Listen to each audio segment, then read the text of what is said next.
Greetings, legal hooligans. It's your favorite neighborhood lawyer, Markwell Cade with Cade Mark Law, back with another resource for you. I have a lot of clients that come to me and want to know, do I have a good case?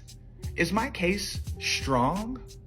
Well, today we're going to talk about 3 general things that you can look at to figure out on your own. Now, as I tend to do with these things, disclaimer alert, these are going to be general things that you can look for or look at to figure out on your own if your case is strong, but you're going to want to always consult a lawyer, and each situation is going to be different. The first characteristic of a strong or a good case is that you or someone has suffered a wrong that the law provides a remedy for. Now, typically speaking, this is the most complicated concept to grasp out of all the characteristics that we're going to talk about today, and typically why a lawyer needs to assess your case, generally speaking, to give you an idea on whether or not your case is strong or good. But if you can point to a specific law or statute or ordinance or legal principle that provides a remedy for you, or that the other party has violated which caused you to suffer that wrong, odds are you're gonna have a good case so long as you just have a few other things. I can't tell you guys how many times clients come to me and they may have suffered a wrong, but it's not a wrong that the law provides a remedy for. Maybe someone was rude to them at work. Maybe something was unfair that happened to them. But being rude and having unfair things happen to you are not always going to be things that the law provides a remedy for. Sometimes you suffer a wrong, or sometimes you suffer a harm, and there is no legal backing to provide you with a remedy. And you've just suffered a wrong. And unfortunately, in this life, people suffer plenty of wrongs, but unless it's a legal harm that is supposed to be prevented by some law or that you can point to, it's not going to allow you to seek a legal remedy. The second characteristic of a good or strong case is that you have evidence to back up your claim. I can't tell you guys how many people come to me and a lot of their evidence is simply testimony. They have no receipts or documentation or testimony from a third party that's unbiased to the situation.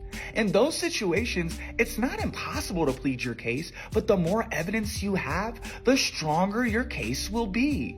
This sounds intuitive and this sounds like common sense, but I point it out because a lot of clients think that just simply testimony will suffice, and sometimes testimony isn't enough. Sometimes you need receipts or documentation or an expert even to come in and testify to your claims and give them that strength and that legal backing that you need to win. The third way and final characteristic we're going to talk about today, and by no means is the final characteristic at all of a strong or good case, but one that you should pay attention to, is whether or not you have any damages.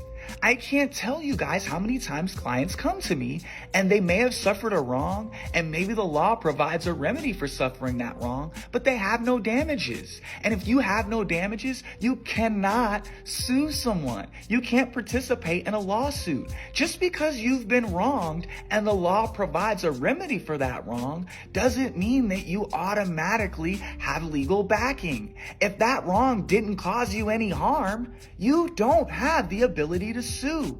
Keep this in mind when you have your own cases. The bigger your damages, of course, the more money you can ask for. But a lot of times, clients have no damages at all, and they go, well, it was inconvenient, or I had pain and suffering, or mental anguish. And these are non-economic damages. Non-economic damages are damages that you can't place a dollar value on. But typically, in most jurisdictions, you have to couple these damages with actual economic damages. You can't just have suffered a wrong, have no economic damages, and then go, well, that was mentally, incapacitating for me. That was physically hard. That was something that affected my psyche. It was inconvenient. Because odds are, without real damages, something that you can point to, you're going to lose your case. And you may not even get there. You may not even have enough to bring the case in the first place. That's all, folks. Thank you so much for joining us today. This has been a few characteristics to keep in mind when you want to assess whether or not you have a strong or good case. I hope it was helpful. Once again, I am Markwell Cade with Cade Mark Law, your favorite neighborhood lawyers. Protect your brand, grow your business. Stay frosty, my friends. We'll see you next time.